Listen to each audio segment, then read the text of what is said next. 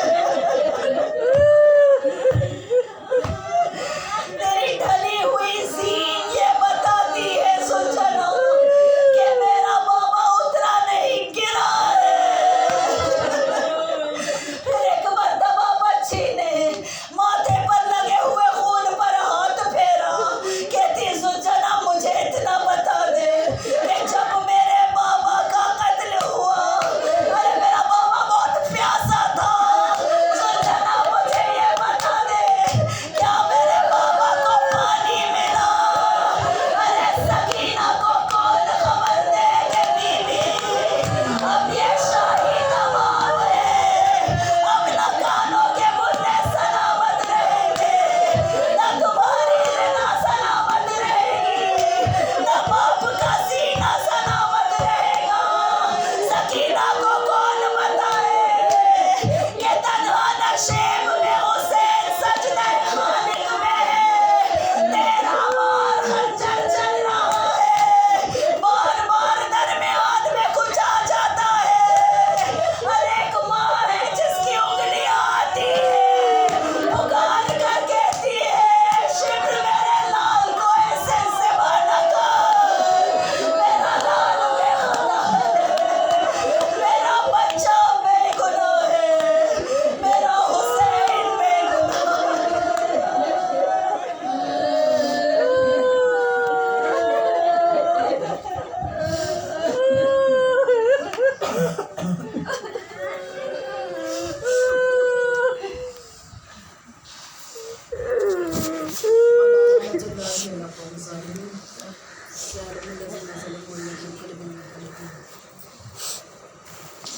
بار الہ تجھے واسطہ ہے محمد وال محمد کا.